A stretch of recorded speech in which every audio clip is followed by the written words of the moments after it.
मुख्तलिफ हो जाए।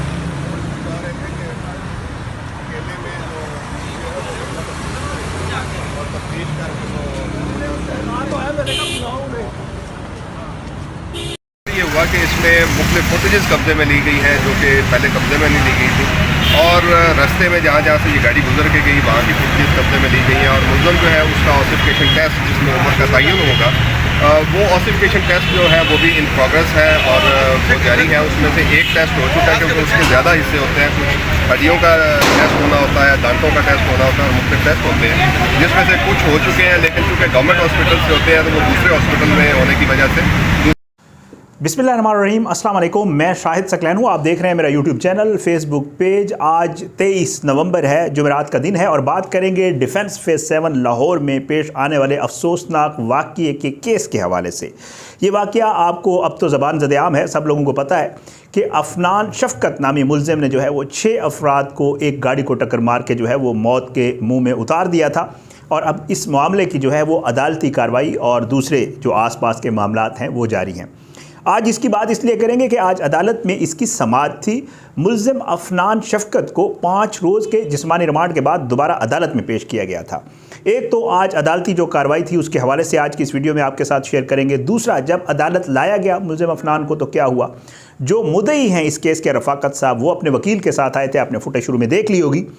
उन्होंने जो है कुछ सहाफ़ियों से गुफ्तगू की है जिसमें उन्होंने कुछ मज़ीद खौफनाक इंकशाफात किए और उन्होंने कहा है कि मामला मेरे उन मरने वाले जो है ख़ानदान के लोगों तक नहीं, बल्कि अब जो बाकी बच गए हैं बेटे बेटियां उन तक भी आ गया है। मुझे प्रेशर और धमकियां दी जा रही हैं। ये सारी सूरत हाल जो है आज की इस वीडियो में आपके सामने रखेंगे और कोशिश करेंगे कि इस केस के ऊपर जो है वो हक़ाइक़ के ऊपर मबनी जितनी भी रिपोर्ट है जो वहाँ से अदालत से सामने आई है, क्योंकि इसमें मुद्दई के वकील ने भी दलाइल दिए हैं, इसमें जो मुलज़िम का वकील है उसने भी दलाइल दिए हैं और साथ में पुलिस भी क्योंकि आई थी मुलज़िम को लेकर, तो ज़ाहिर बात है जो तफ्तीशी अफसर है या पुलिस है उन्होंने भी मज़ीद रिमांड के लिए इस्तदा की। उस रिमांड के ऊपर क्या कुछ हुआ, ये सारा पूरा एक जो है पैकेज आपके सामने रखेंगे।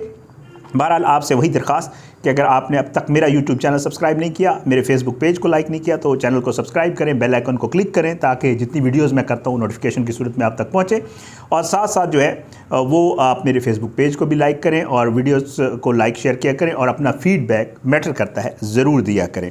तो पहले मैं चाहता हूँ मुलज़िम अफनान को जब अदालत में लाया गया तो उस वक्त जो है कुछ फुटेज है, आप देख लें मुलज़िम अफनान को कैसे लाया गया और किस हालत में उसे गाड़ी में लाया गया और उसको ले जाया गया। आप ये फुटेज देख लें, फिर उसके बाद मज़ीद बात करते हैं।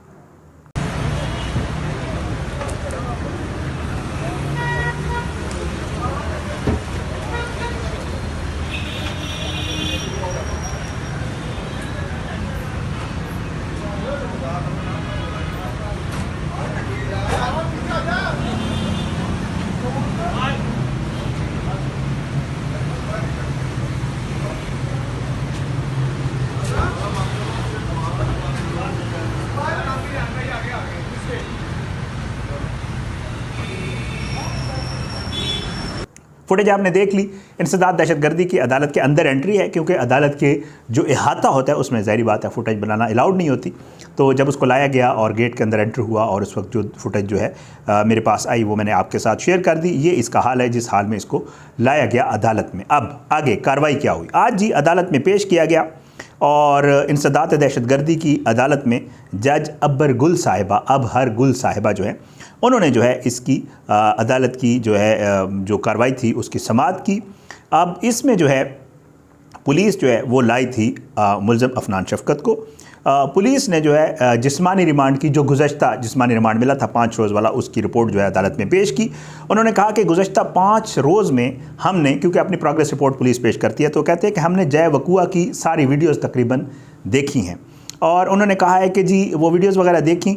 अब हमने मज़ीद कुछ काम करने हैं। काम कौन से करने हैं। एक, मुलज़िम अफनान की उम्र के तयन का अबूरी टेस्ट हमने कुछ करवाया है बाय पार्ट्स। ठीक है, वो कहते हैं कि उम्र के तयन के लिए मज़ीद वक्त दरकार है। वो कहते हैं कि उम्र का तयन का कुछ टेस्ट मियाँ मुंशी हस्पताल से करवाया जो लाहौर में वाक़ई है, और उम्र के तयन के लिए हड्डियों के टेस्ट के लिए सर्विसेज हस्पताल जाना है, ओसिफिकेशन टेस्ट। वो साथ साथ ये भी पुलिस अपनी रिपोर्ट में लिख के लाई कि मुलज़िम का पॉलीग्राफिक टेस्ट भी करवाना है और मुलज़िम जो है वो जो है उसका हमें मज़ीद रिमांड दिया जाए। अब रिमांड कितना मांगा। रिमांड इन्होंने मांगा 30 दिन का, और उसमें वजूहात यही लिखी कि जी हमने ये चीज़ें करानी और एक लंबा प्रोसेस है, ज़ाहिर बात है, बार बार अस्पताल ले जाना पड़ता है, ले आना पड़ता है, तो हमें टाइम ज़्यादा दिया जाए।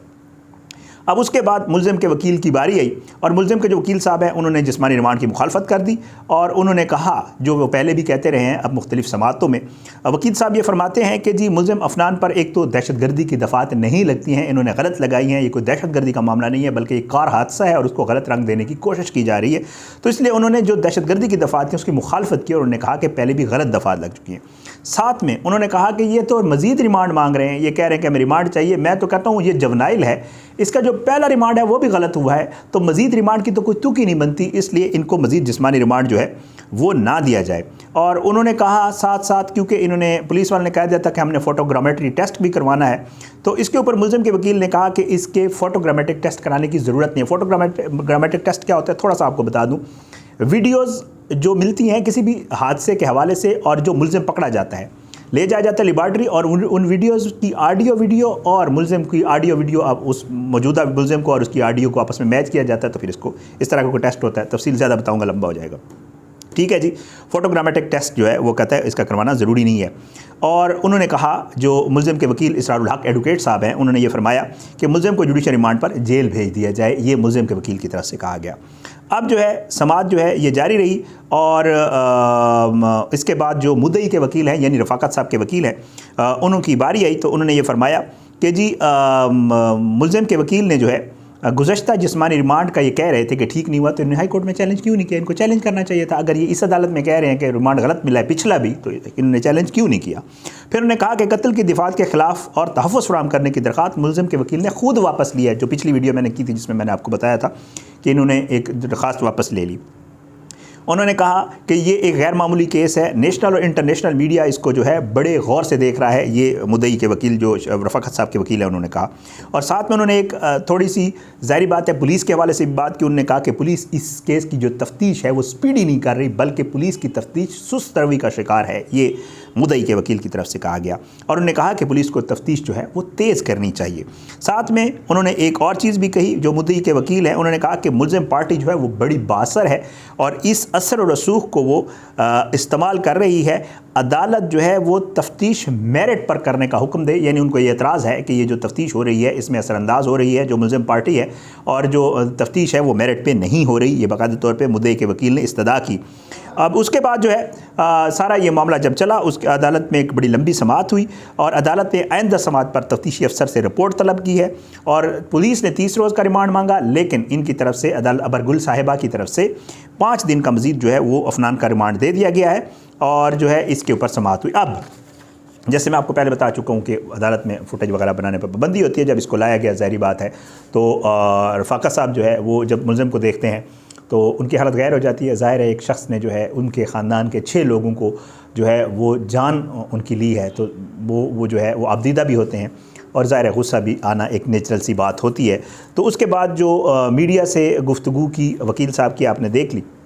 अब उसके बाद जो है मुद्दई जो रफ़ाकत साहब हैं उन्होंने भी बातचीत की। वो कह रहे हैं अपनी बातचीत में कि मुझे एक तो धमकियां दी जा रही हैं, वो बारहा इस चीज़ का बारहा जो है जिक्र कर चुके हैं। वो कहते हैं मुझे धमकियां दी जा रही हैं। साथ में उन्होंने ये भी कहा कि मेरे ऊपर प्रेशर भी डाला जा रहा है मुख्तलिफ़ अतराफ़ से, मुख्तलिफ़ लोग मुझे कॉल्स कर रहे हैं, जो मेरे सर्कल में लोग हैं। ज़ाहिर बात है ये मुख्तलिफ़ तरीके होते हैं प्रेशराइज़ करने के, तो मुख्तलिफ़ तरीक़ों से मुझे प्रेशराइज़ किया जा रहा है। उन्होंने एक बड़ी खौफनाक बात की जो मैं आपके साथ ज़रूर शेयर करना चाहूँगा। उन्होंने ये कहा कि मुझे धमकियों में ये कहा जाता है कि आपका एक बेटा और है और 3 बेटियां भी हैं, हमें इस चीज़ का पता है। तो आप इस धमकी की नोयत को ख़ुद अंडरस्टैंड कर जाएं कि किस नोयत की ये धमकी है। साथ में मुझे कहते हैं कि जी, और मीडिया से उन्होंने बात करते हुए कहा कि मुझे कहा जाता है कि ठीक है, ओके, अभी तो तुम केस लड़ लो ये केस, कोई मसला नहीं है, लेकिन बाद में तुम पछताओगे। ये है पाकिस्तान जिंदाबाद, ये है पाकिस्तान की रियासत, ये है हमारा अदालती निज़ाम और ये है हमारा सिस्टम जिसमें एक कमज़ोर शख्स जिसके पास पैसा नहीं है, असर रसूख नहीं है और उसके घर के 6 बंदे, एक नहीं 6 बंदे मारे गए हैं, फिर भी उसको अगले कह रहे हैं कि भाई बाद में तुमने पछताना है। आई डोंट नो ये किस नोयत की धमकी है, आप लोग खुद इस चीज़ का अंदाज़ा लगा लें। उसके ऊपर कितना प्रेशर होगा।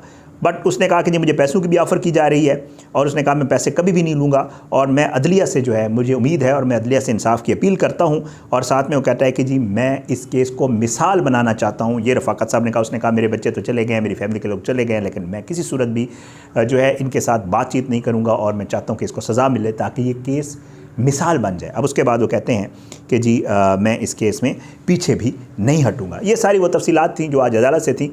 इस केस के हवाले से कुछ मज़ीद चीज़ें इंशाअल्लाह अगली वीडियो में या कल इंशाअल्लाह जो भी होगी इसके हवाले से आपको ज़रूर बताएंगे। आप अपनी दुआ में हमें याद रखा करें और दुआ किया करें कि अल्लाह जो है वो सब पे अपना रहम व करम करे और अल्लाह पाकिस्तान का हामी व नासिर हो, इसके ख़िलाफ़ साजिशें करने वालों को नस्ल नाबूद करे।